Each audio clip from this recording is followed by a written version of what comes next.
I am Marla. Not the glamorous type, just a 32-year-old who'd rather wrestle code than small talk. My world is lines of Python and late-night debugging sessions, building something from nothing. I'm a software developer, self-taught, scrappy, and, against all odds, successful. But my family? They don't see it. To them, I'm the oddball, the one who didn't chase a corner office or a picket fence. I never imagined my phone would ring at the perfect moment to prove them wrong, shattering their smug assumptions in one call. But before I tell you how my family uninvited me for my sister's wedding after I paid for it, let me know where you're watching from and hit subscribe. You'll want to see how this ends. Growing up in a sleepy suburb outside Vancouver, I was the middle kid, sandwiched between my brother Vance and my sister Twyla. Vance, the golden boy, could do no wrong. His law degree was practically framed before he graduated. Twyla, the baby, was the family's darling, her every whim a headline. Me? I was the quiet one, fiddling with my second-hand laptop, teaching myself to code while they planned ski trips and gala dinners. My parents, Elton and Doreen, ran a catering business, obsessed with appearances. Think polished silverware and name-dropping clients. They'd brag about Vance's courtroom wins, or Twyla's engagement to Percy, a hedge fund guy with a yacht. My coding? A hobby, Doreen would say, her smile tight, like I was knitting scarves instead of building apps. I didn't fit their mold. They wanted cocktail parties. I wanted command lines. By 16, I'd built my first app, a clunky task manager that got a few hundred downloads. I was thrilled. I showed Elton, expecting a pat on the back. He glanced at it, shrugged, and said, "That's nice, Marla, but Vance just got into law school." That stung, but I kept at it. Coding was my escape. My way to build something real in a family that prized flash over substance. I'd stay up past midnight, learning JavaScript, C++, anything I could find on free tutorials. Every line I wrote felt like a rebellion against their expectations. But the real kicker? I never told them how far I'd gone. By 25, I'd launched a startup, a platform for small businesses to manage inventory. It was niche, but it worked. Really worked. I poured everything into it: savings, sleep, sanity. Last year, it hit 1 million users. I didn't tell my family. Why bother? They'd call it cute or ask why I wasn't married yet. Instead, I did something reckless. Twyla's wedding was coming up, a 6-figure extravaganza she and Percy couldn't afford, moaning about keeping up appearances. So, I wired the money, anonymously. $500,000 to cover venues, dresses, even a string quartet. I told myself it was for Twyla, to make her day perfect. Deep down, I hoped they'd see me, really see me. They didn't. Last week I got a call from Vance. Not a thanks, or, "How's it going?" No, he was cold, clipped. "Marla, we need to talk about your behavior. You're not welcome at the wedding." My behavior? I'd done nothing but work and send that money. My stomach twisted. I asked why. He said I was too controlling, that my tech obsession made me unstable. Unstable? I'd built a company from scratch. I'd funded their fairy tale wedding. And now I was the outcast, uninvited, erased. I hung up, my hands shaking. For years I'd swallowed their jabs, but this was betrayal. I stared at my laptop, the glow of my code mocking their words. They thought they knew me. They had no idea what was coming. I can still picture the dining room table, polished to a mirror shine, where I learned I was invisible. It was my 17th birthday, and I'd just won a regional coding competition.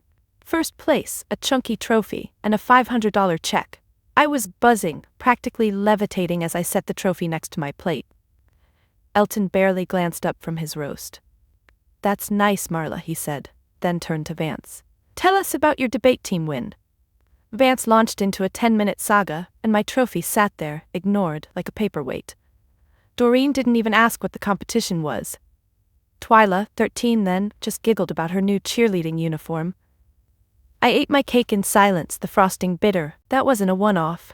My family had a knack for erasing me. When I was 19, I built a website for Elton and Doreen's catering business. Free, sleek, with online bookings. It tripled their orders in 6 months.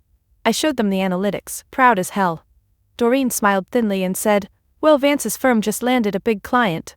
Elton nodded like I'd vacuumed the rug, not revolutionized their business.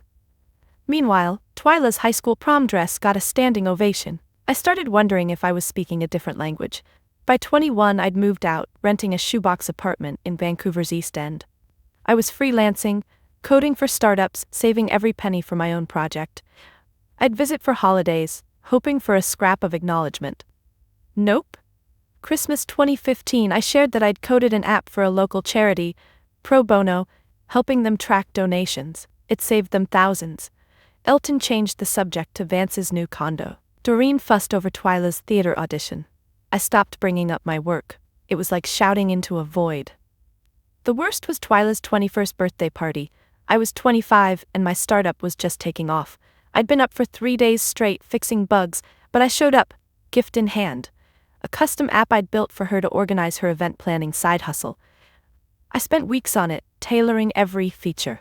She opened it, said, "Oh, cool," then tossed her phone aside to gush about Percy's proposal. The room erupted.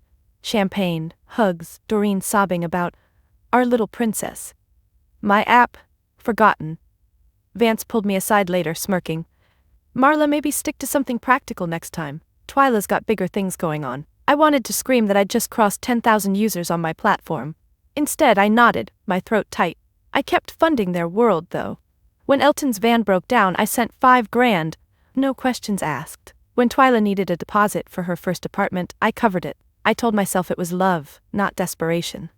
But every time they took the money and turned away. I'd drive home from those visits, replaying their words. Vance's, "You're too intense." Doreen's, "Why can't you be more like Twyla?" And wonder if I was the problem. Was I too weird, too driven, too me? Looking back, I see the pattern. They celebrated Vance's suits and Twyla's sparkle because those fit their script. Status, shine, the right kind of success. My success, it was messy, invisible, built in the dark.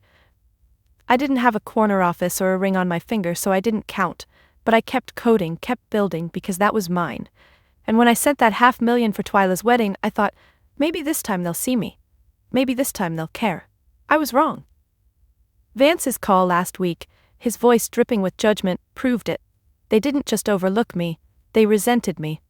And I was done begging for their scraps. I'll never forget the night it clicked. I was 27, hunched over my laptop in my cramped apartment, surrounded by empty coffee mugs and post-it notes scribbled with ideas. I'd been freelancing for years, coding for other people's dreams, but I wanted something of my own.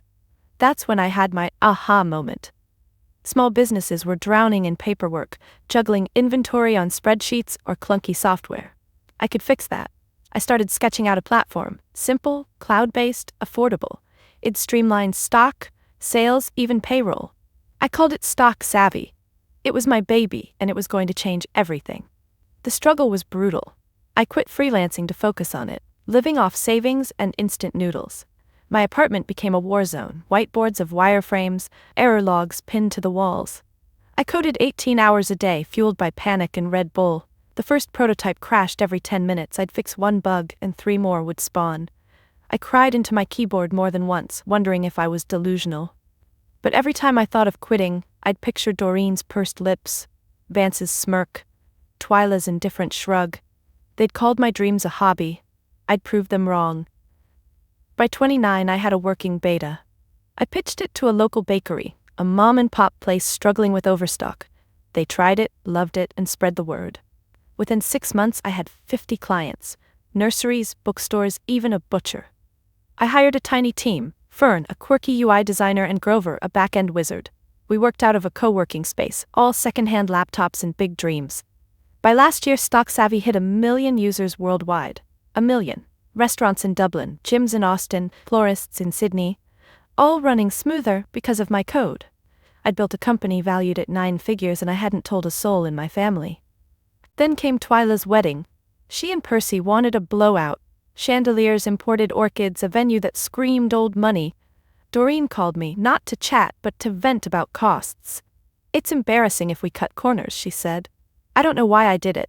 Maybe I wanted to feel useful, or maybe I still craved their approval.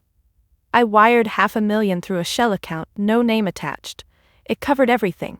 The dress, the caterers, even a peacock for the photo op. Twyla thought Percy's rich uncle footed the bill. I let her. I told myself it was a gift, not a bribe for their love. Keeping Stock Savvy secret wasn't easy. Journalists started sniffing around, wanting interviews.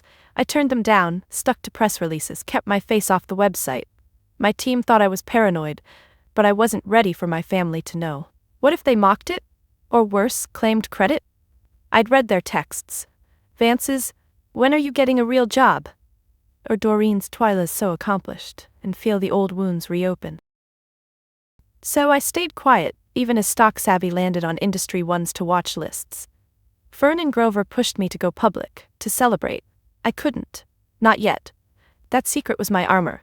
Every time I doubted myself, I'd check our user stats, read client emails thanking us for saving their businesses. That was real. Not the family dinners where I was a ghost. But when Vance called to uninvite me, saying I was unstable, that armor cracked. I'd funded their fairy tale and they'd spat in my face. I sat in my office, staring at Stock Savvy's dashboard, a million users blinking back. I'd built this. Me. And I wasn't done proving it. The air in my office felt heavy, like the calm before a storm. Stock Savvy was on the cusp of something massive. A deal with a global retail chain that could push our valuation past $1 billion. I'd spent weeks in meetings, tweaking pitches, while Fern and Grover prepped the tech for a demo. It was surreal, watching my scrappy idea turn into a juggernaut. But that morning, my inbox was a war zone. Investor emails, contract drafts, and a single text from Doreen. "Dinner tomorrow, 6 p.m., don't be late." No warmth, just an order. My stomach nodded. The annual family dinner was tomorrow, and I'd rather debug 1,000 lines of broken code than face it. I leaned back in my chair, staring at the Vancouver skyline through the window. Our office was small but legit now, no more co-working space. Fern had hung string lights, and Grover's desk was a mess of sci-fi novels and energy drinks. They were my people, not the ones I'd see tomorrow. I hadn't told them about the wedding drama. Vance's call still burned, his words controlling and unstable looping in my head.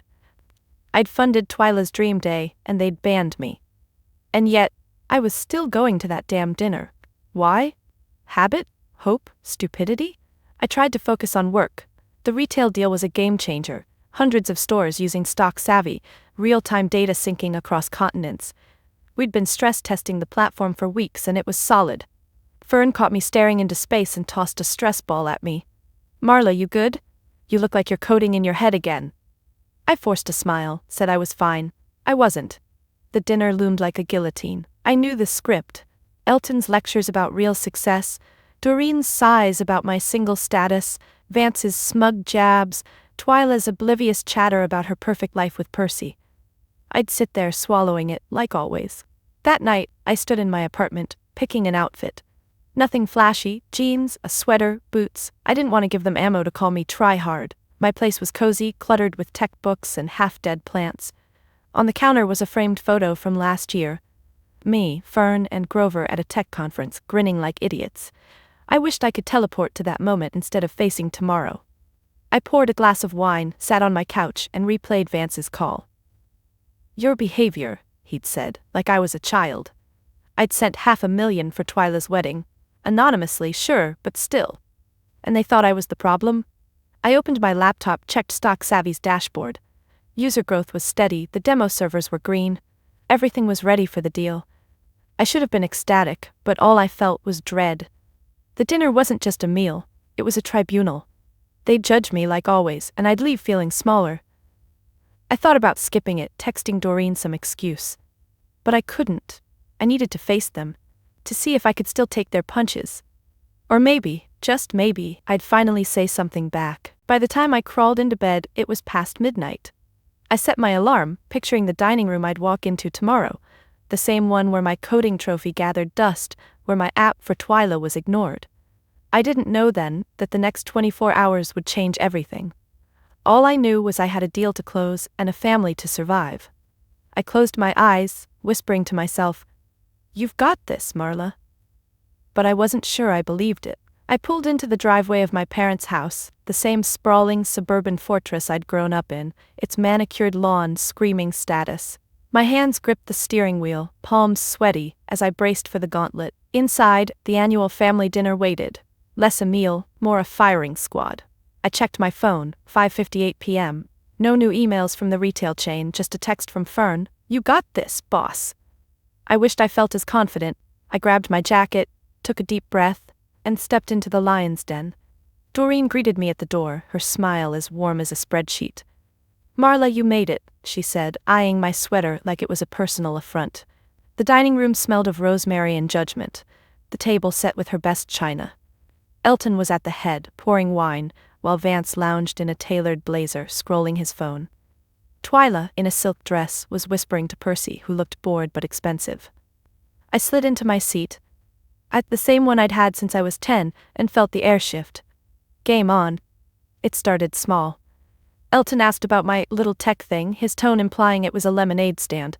I said Stock Savvy was doing well, keeping it vague. He nodded, uninterested, and pivoted to Vance's latest courtroom victory. Closed $1 million case, Vance bragged, smirking at me. What's your biggest win lately, Marla? Fixed a printer? The table chuckled. I forced a smile, my nails digging into my palms. Doreen jumped in, asking why I wasn't dating. You're not getting younger, she said, like my life was a ticking bomb. I mumbled something about being busy. Twyla rolled her eyes. Busy with what? Your computer stuff? The jabs kept coming. Percy, swirling his wine, asked if I still lived in that tiny apartment. I said I liked it. He snorted, muttering about priorities. Vance leaned in, fake concern dripping. Marla, you seem stressed. All that screen time can't be healthy.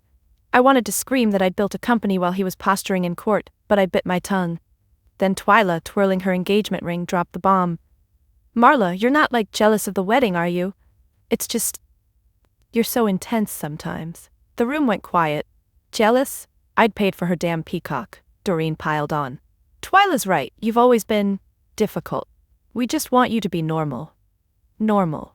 The word landed like a slap. I stared at my plate, the roasted potatoes blurring. I'd spent $500,000 to make Twyla's day perfect, and here I was, the family punching bag. Elton cleared his throat. Marla, we've been talking. And your behavior, your obsession with this tech nonsense. It's concerning. Concerning?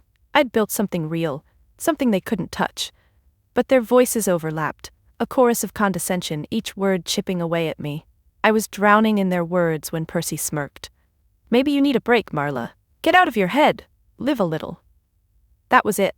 I opened my mouth to snap back, to tell them I'd funded their precious wedding, but my phone buzzed in my pocket.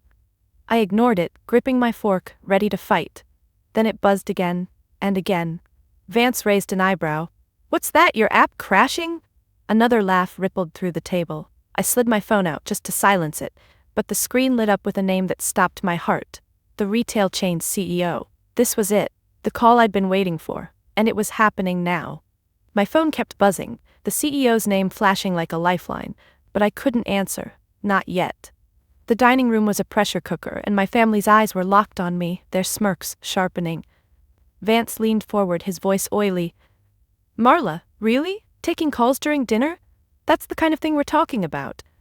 I shoved the phone back in my pocket, my face burning. The call went to voicemail, but the moment felt like a missed shot. I wanted to bolt, but Elton cleared his throat, his chair creaking as he leaned back. Marla, we need to have a serious talk. The air shifted, heavy with purpose. Doreen set her wineglass down, her lips a tight line. Twyla fiddled with her napkin, avoiding my gaze, while Percy's smirk screamed he was in on whatever was coming. Vance folded his hands, all lawyerly, like he was about to cross-examine me. Elton spoke first, his voice low, deliberate. Marla, we've been patient, but your behavior has crossed a line. We've decided you're not welcome at Twyla's wedding. My heart stopped. I knew this, Vance had told me, but hearing it from Elton in front of everyone was a gut punch. I opened my mouth, but no words came. Doreen jumped in, her tone sharp. It's not just the wedding. You're unstable. This tech obsession, this need to control everything. It's unhealthy. Control? I'd sent $500,000, no strings attached, for Twyla's big day. I wanted to scream it, but Vance cut in, smooth as venom. Marla, we know you've been meddling. Trying to insert yourself into the wedding plans, acting like you're above us. It's embarrassing. Meddling? I hadn't said a word about the wedding. My head spun. They'd twisted my silence, my gift, into something ugly. Twyla finally spoke, her voice small but cutting. Marla, I just want my day to be perfect. You're too much. You always have been. Too much. The girl whose dream I'd funded was calling me a problem. Percy nodded, adding, It's for the best. Family drama doesn't look good on a yacht. The room laughed, a cruel, tinkling sound. I felt like I was shrinking, the walls closing in. Elton drove the final nail. Marla, we're done excusing you. You're out. Not just the wedding, us. You need to figure yourself out away from this family. I was disowned. The word didn't even register, but the weight did. Years of swallowing their jabs, of hoping for a crumb of respect, and this was it. I stared at the table, the china gleaming under the chandelier, and felt something crack inside me. Not sadness, rage. I'd built a company, a life, while they chased status. I'd paid for their fairy tale, and they'd spat in my face. My hand twitched toward my phone, the missed call from the CEO, a faint pulse of hope.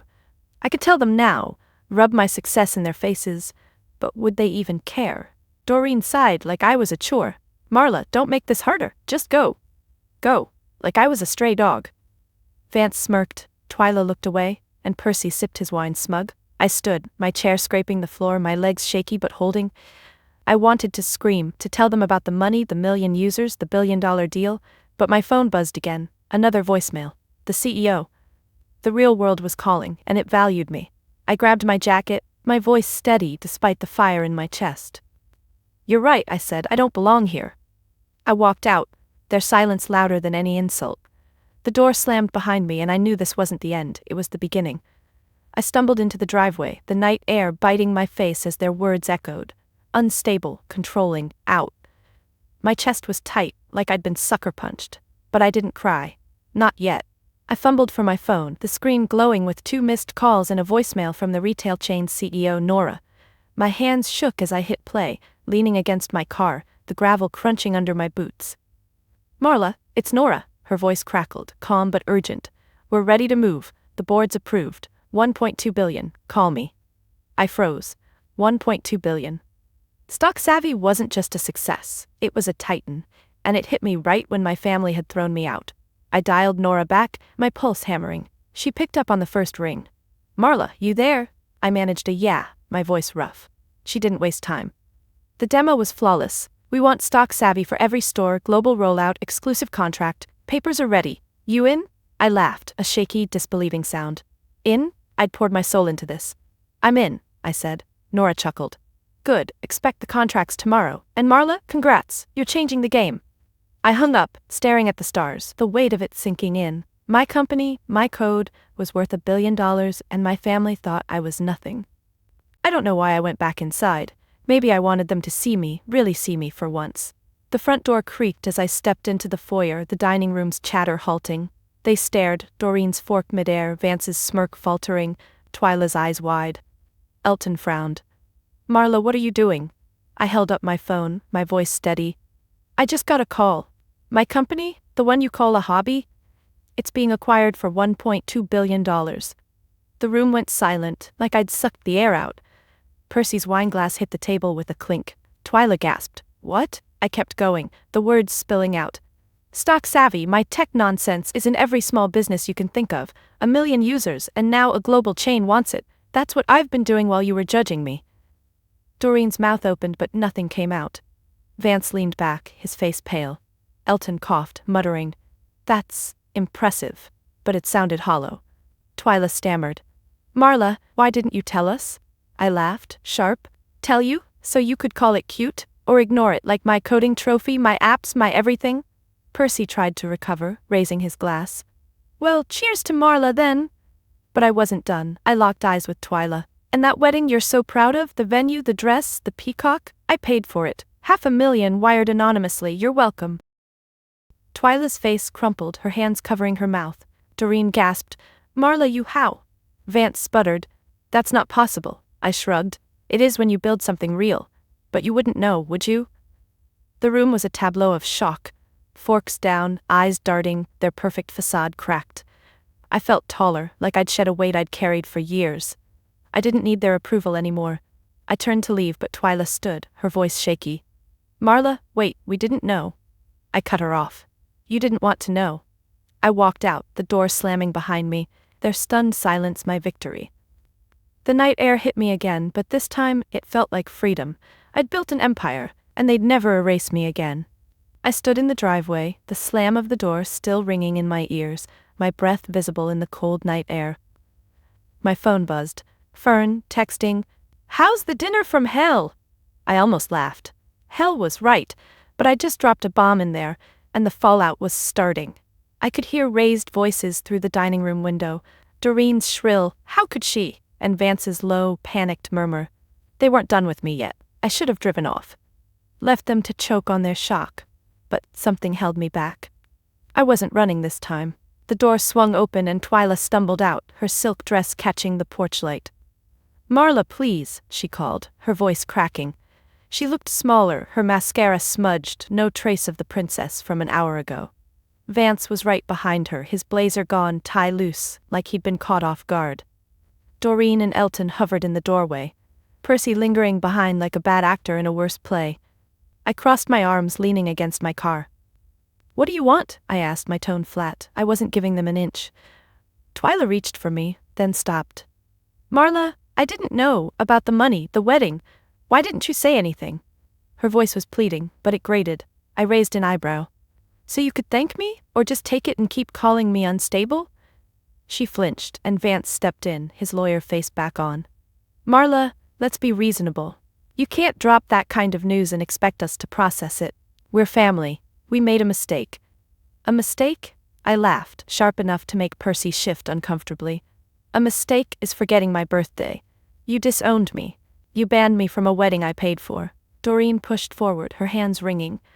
"Marla, we were worried about you, your lifestyle, all that computer stuff. It's not normal." I cut her off.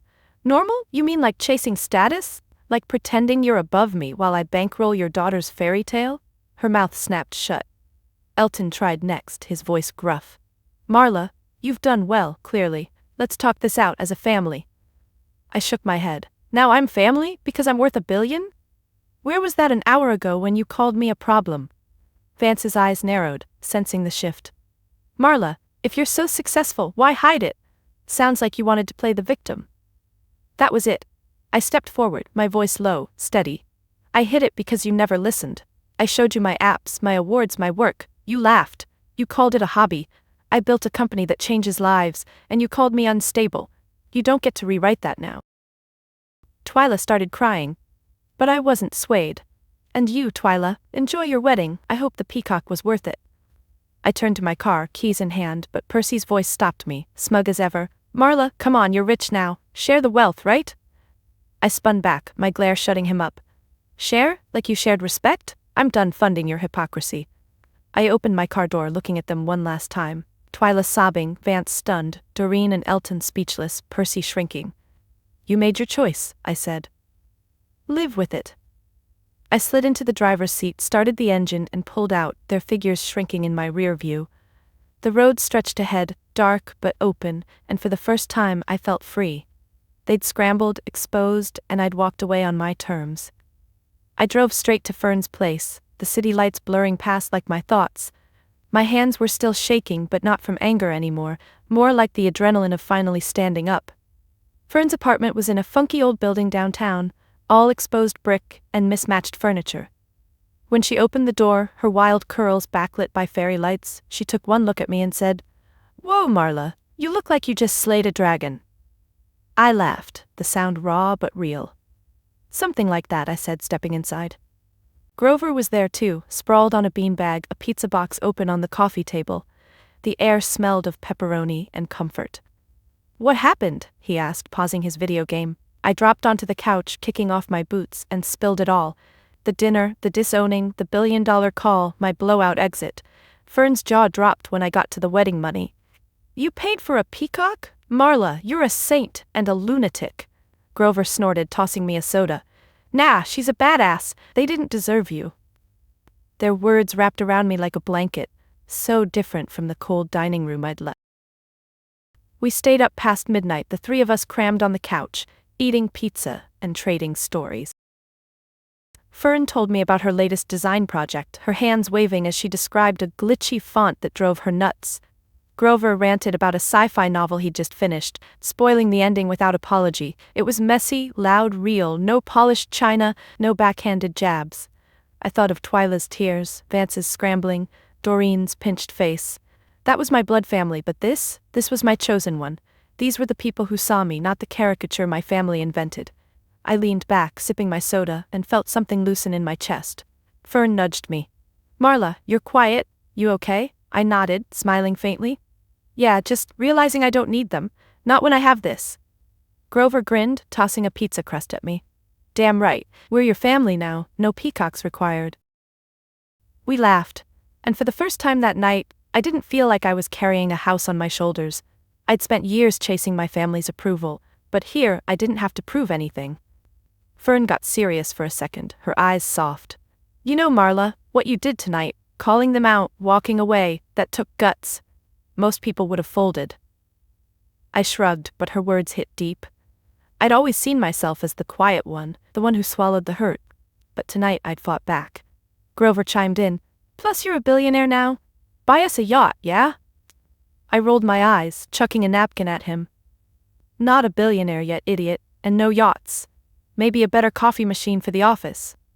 They cheered like I'd promised a private jet. Grover was there too, sprawled on a beanbag, a pizza box open on the coffee table. The air smelled of pepperoni and comfort. What happened? He asked, pausing his video game. I dropped onto the couch, kicking off my boots, and spilled it all. The dinner, the disowning, the billion-dollar call, my blowout exit. Fern's jaw dropped when I got to the wedding money. You paid for a peacock? Marla, you're a saint and a lunatic. Grover snorted, tossing me a soda. Nah, she's a badass. They didn't deserve you. Their words wrapped around me like a blanket, so different from the cold dining room I'd left. We stayed up past midnight, the three of us crammed on the couch, eating pizza and trading stories.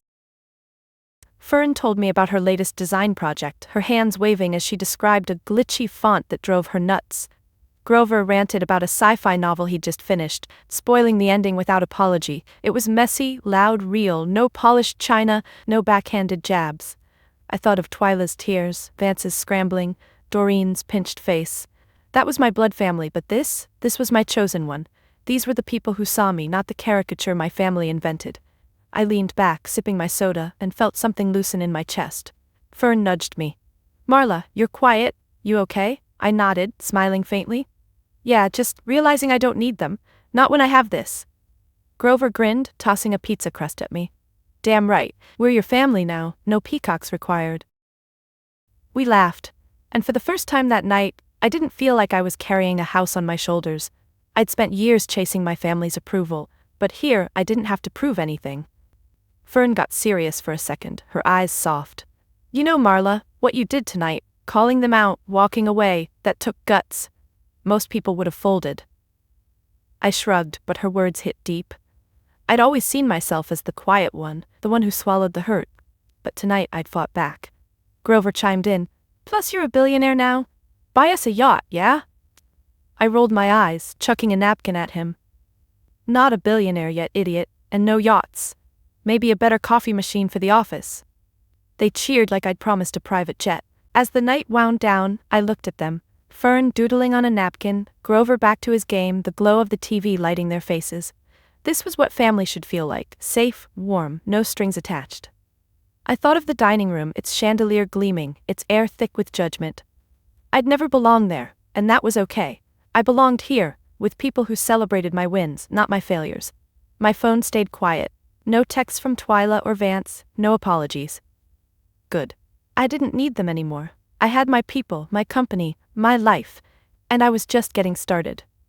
The next morning, I woke up on Fern's couch, a crick in my neck and pizza crumbs on my sweater. My phone was buzzing like an angry hornet. Texts, emails, missed calls. I squinted at the screen. 3 messages from Twyla, 2 from Vance, even 1 from Doreen. No apologies, just variations of "we need to talk and you misunderstood." I snorted, tossing the phone aside. Misunderstood? They disowned me, and now that I was a billion-dollar headline, they wanted a redo. Not happening. I was done being their doormat. I headed to the office, Vancouver's morning drizzle matching my mood. Fern and Grover were already there, hunched over laptops, prepping for the retail chain's contract signing. The space felt alive. Whiteboards scrawled with ideas, a half-dead ficus in the corner, our new coffee machine humming. I told them about the texts. Fern rolled her eyes. Let me guess, they're suddenly proud of you? Grover smirked, not looking up. Block 'em, Marla, you don't need that noise. He was right, I didn't, but I needed a plan. By noon my phone was a battlefield. Twyla sent a novel-length message, all tears and, I didn't mean it. claiming she'd been stressed about the wedding. Vance tried the lawyer angle, suggesting we discuss this like adults. Doreen's was the worst. Marla, you've hurt us deeply with your accusations. Come to dinner Sunday to sort this out. Dinner? After they banned me from Twyla's wedding? I laughed, bitter, and started typing replies. Short, firm, final. To Twyla, you made your choice, I'm done. To Vance, no discussion needed, we're finished. To Doreen, hurt you, look in the mirror, goodbye. Sent, blocked. My hands shook, but it felt like shedding chains. The aftermath wasn't quiet. A cousin, Beryl, called, saying the family was shocked and worried about me. I told her I was fine, better than ever, and hung up. Percy emailed, all fake charm, hinting at investment opportunities with Stock Savvy. I deleted it without replying. Word must have spread about the billion-dollar deal. Suddenly, I was the family's golden goose. But I wasn't playing. I set up email filters, changed my number, and told Fern to screen any family calls. My fortress was up, and they weren't getting in. Work became my anchor. The contract signing was in 2 days, and we were in overdrive, polishing code, triple-checking servers. Fern and Grover didn't pry, but they had my back. When I zoned out, staring at my monitor, Fern slid a coffee over. You're killing it, Marla. They don't get to ruin this. I nodded, grateful. Stock Savvy was my proof, my legacy, not their drama. I dove into the numbers, 1 million users, thousands of businesses thriving because of us. That was real. That was mine. By week's end, I'd set new rules. No family contact, period. If they showed up at the office, security would handle it. I told my team everything, not the gory details, but enough so they'd understand why I was done. Grover high-fived me. Good riddance, more pizza for us. Fern hugged me, fierce. You're enough, Marla, screw them. Their support was a lifeline, pulling me through the moments I doubted myself. Had I been too harsh? Too final? No, they'd drawn the line. I was just holding it. I stood at my office window watching the city hum below. The family I'd known was gone, but I wasn't alone. I had Fern, Grover, my team, my work. I'd built this life, brick by brick, and no one could take it. The contract loomed, a new chapter. I was ready, not just to sign, but to live on my terms. My phone stayed silent now, and that silence was power. The contract signing was a blur of handshakes and champagne. The retail chain's boardroom gleaming with glass and steel. I signed my name, Marla, no last name needed, on a deal that locked in Stock Savvy's global rollout and a $1.2 billion valuation. Fern and Grover were there, grinning like kids at a carnival, as Nora, the CEO, toasted to revolutionizing small business. I smiled, but my mind was elsewhere. This wasn't just a win for my company. It was a chance to rewrite my story, to take back the family name I'd carried like a bruise. Back at the office, I started planning. My family's name, Harrington, had always meant status, shallow and shiny, tied to Elton's catering empire and Vance's courtroom swagger. I'd been the odd one out, the Harrington who didn't fit. Now I had power, and I wasn't wasting it on yachts or peacocks. I called Fern and Grover into my office, a rare serious moment. I want to start a foundation, I said. Something real, for people like me, outsiders, dreamers, kids with big ideas and no one to believe in them. Fern's eyes lit up. Grover nodded, already sketching a logo on a napkin. We named it the Harrington Fund, but this time, the name would mean something new. The foundation took shape fast. I poured a chunk of my payout into it, millions to fund scholarships, coding boot camps, and grants for small businesses in underserved areas. I thought of myself at 16, hunched over a second-hand laptop, desperate for someone to say, "You've got this." The fund would be that voice. We partnered with local schools, tech hubs, even libraries, offering free workshops. Fern designed a sleek website, and Grover built a platform to track applications. Our first event was a coding camp for teens in East Vancouver, my old neighborhood. Watching those kids debug their first programs, their faces glowing with pride, felt better than any boardroom win. The media caught wind, and suddenly, Marla Harrington was everywhere. Tech blogs, business magazines, even a local TV spot. I didn't hide anymore. I did interviews, told my story, the self-taught coder, the million-user platform, the billion-dollar deal. I didn't mention my family, but the subtext was clear. This Harrington wasn't theirs. I got emails from strangers, kids, single moms, entrepreneurs, saying my story gave them hope. One girl, 16, wrote, "I thought I was too weird to succeed. You showed me I'm not." I framed that one, hung it by my desk. My family's name started shifting in the public eye. A headline read, "Harrington Fund Empowers the Next Generation," and it wasn't about Elton's catering or Twyla's wedding. It was mine. I didn't gloat, but I felt it, a quiet triumph. I'd taken their legacy, their weapon, and made it a force for good.